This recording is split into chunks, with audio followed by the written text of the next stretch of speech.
Thank you. Thank you. Thank you. Thank you. Thank you very much. Thank you. Thank you for being outside, all those people in the heat out there. Thank you very much.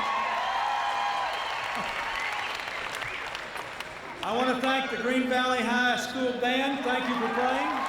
Did a great job. Thank those who were here before. Thank you, Mayor Jones. Thank you, County Commission Chair Von Gates. Thank you, Senator Titus. Thank you, Representative Perkins. And most of all, thank you, ladies and gentlemen, for being here. I want to thank your fine senators, Harry Reid and Dick Bryan, for representing you, standing up for you, and standing up for America in the United States Senate. They do a wonderful job.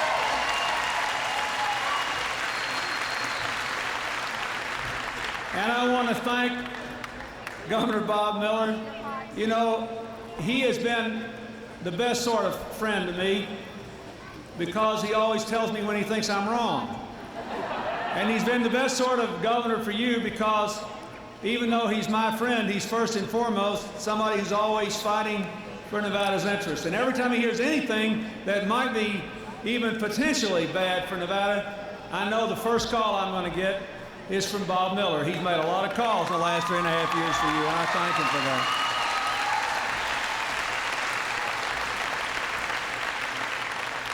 I also met someone earlier today, and I think he's in the crowd today. He's supposed to be up here with us. State Senator Bob Coffin, who's running for Congress here. I don't know if he's here, but I thought I would say hello. Is he back there?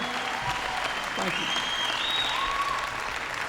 you. Ladies and gentlemen, I'm glad to be back in Nevada. I like it here. I'm glad to be back in Las Vegas, which, as all of you know, was my mother's favorite place on earth. I've had a wonderful day already. I went out and visited one of your juvenile justice programs where young people were doing community service and making restitution for mistakes they'd made. Then I met with some of the young people in the program and some of the adults who were working with them and some of the parents. And I want to compliment you for that, and I want to ask everybody in this room to support people who are out there working with these young kids, trying to get them out of trouble, keep them out of trouble, give them something to do with their lives. We cannot tolerate the situation which now exists in the United States where the crime rate is going down overall, but going up among people under 18. And it's because we don't have enough adults that are out there helping these kids to build good lives for themselves. And you got some good programs here. I want you to support the people that are out there on the front lines in Las Vegas and Nevada working with those kids.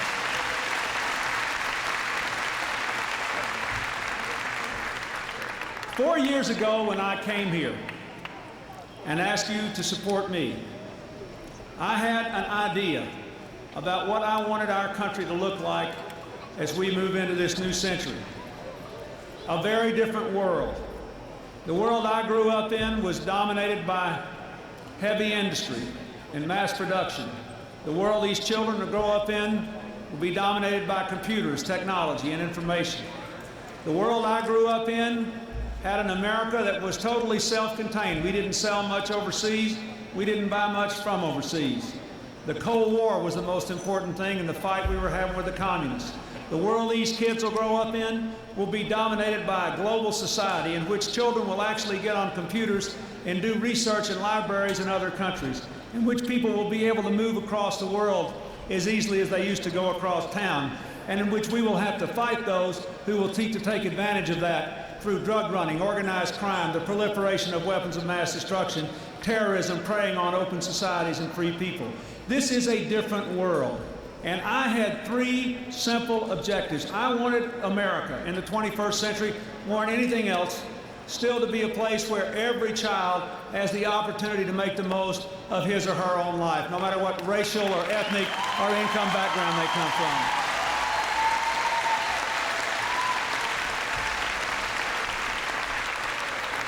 Secondly, I wanted America to be a community of responsible citizens where we are coming together instead of drifting apart, I am tired of seeing people at election time try to find ways to get us to look down our noses at one another and be divided. When we are together, when we reach across the lines that divide us, when we say our diversity is a great and good thing that makes us stronger in the global society of the 21st century, that's when America is strong, when we're working together, not being driven apart.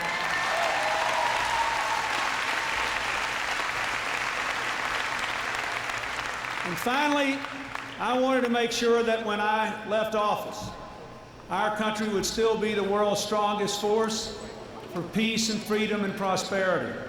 And I can tell you that on all three fronts, we still have a lot of challenges, but this country's in better shape than it was 4 years ago, and we're moving in the right direction.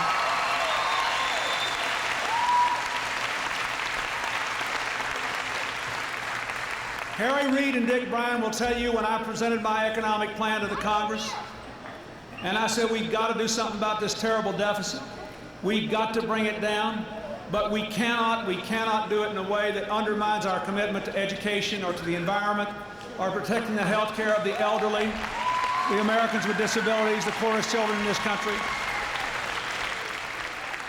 There were those on the other side who said, if Clinton's economic plan passes, it'll be a disaster for America. We'll be thrown into recession. It will cripple the economy. Well, you've got 3.5 years now to decide. When I took office, the deficit was $290 billion a year, projected to go over $300 billion the next year. It's now going to be $130 billion this year, less than half of what it was.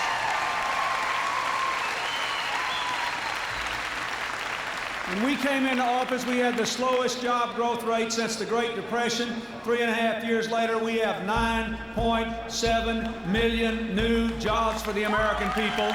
We're better off than we were 4 years ago.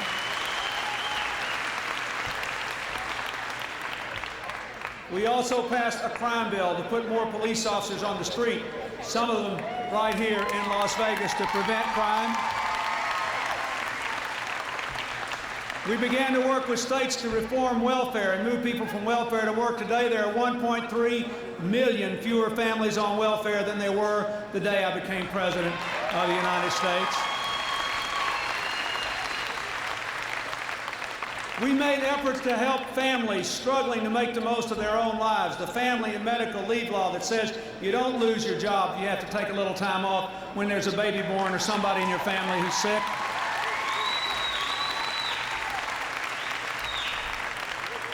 I was just out at UNLV today. We reformed the college loan program so that people could borrow their money directly from the United States government, get it quicker, less hassle, better repayment terms, and that no one would ever have to not go to college because they couldn't afford to borrow the money, because now they can pay it back as a percentage of their income, so the loans will never bankrupt anybody.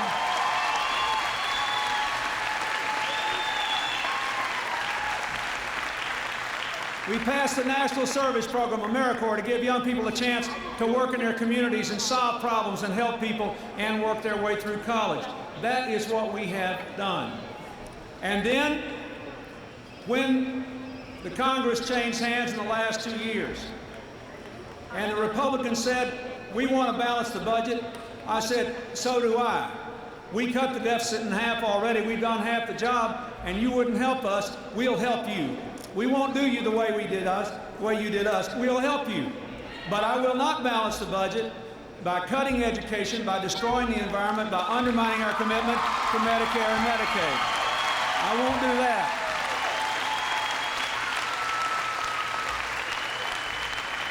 Because that gets into that second issue I was telling you about. We need to come together, not come apart. In the world of the 21st century, education will be the key to opportunity. You know it as well as I do. We cannot walk away from our commitment to give every American the opportunity to get a good education.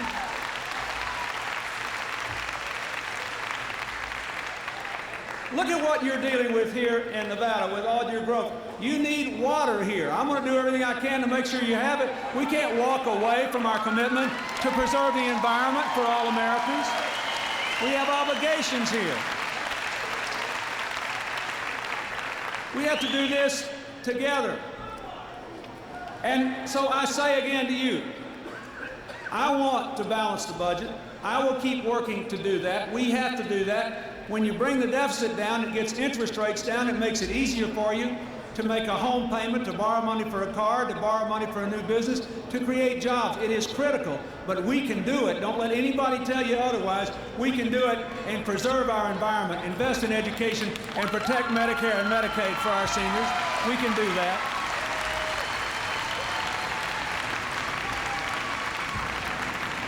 And let me say, we still have work to do.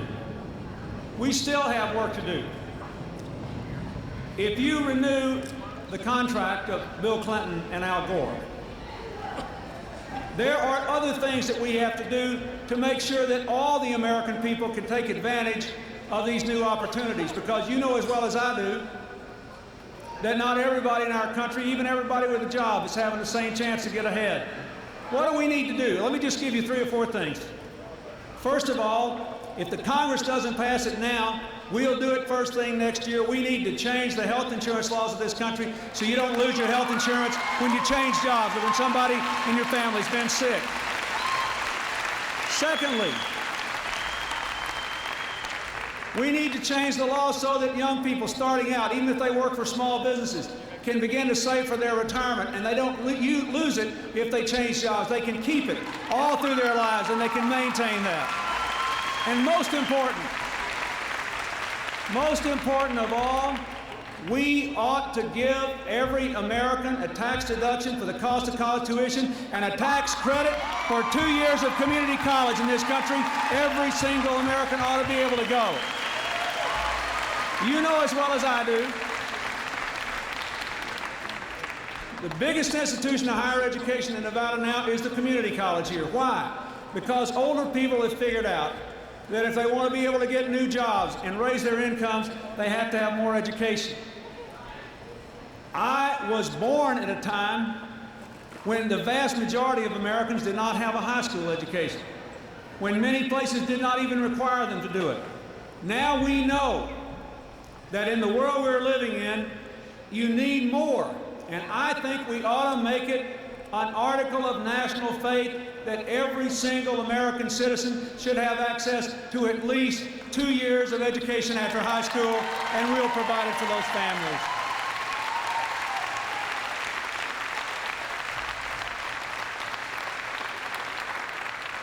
So I say to you, my fellow Americans, I'm glad to be back here. I appreciate what the governor said about the issues that are specific to Nevada. What I said about the interim storage was pretty simple. People that wanted to pass the interim bill wanted to pass it so they could make it permanent. And I don't believe that that should be done. I believe we're going to have to put this nuclear waste somewhere, but I want to know it was done based on the best science, not the worst politics. That's all I want. And I don't know what the answer to that is.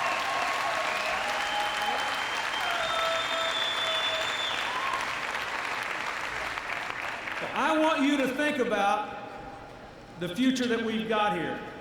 I want you to think about what it's going to take to make sure that all these little kids that are in this house today, in this hangar, every one of them, and you look at them. We've got kids in this room whose roots come from every continent on this globe. Let's look around here.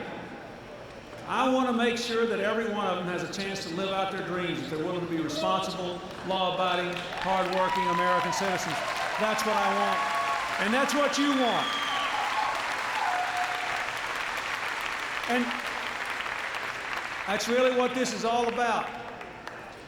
You know, politics is not the most important thing in anybody's life. When we all get our lives lived, we look back and we think about the children we raised, the things we loved and cared about. The purpose of politics is to make it possible for more and more and more people to live together in peace and harmony and to live out their dreams and to find their personal greatness and their family's depth and strength and character.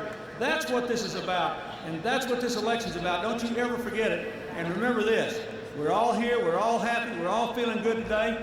It's 5 months between now and the election. That is a very long time.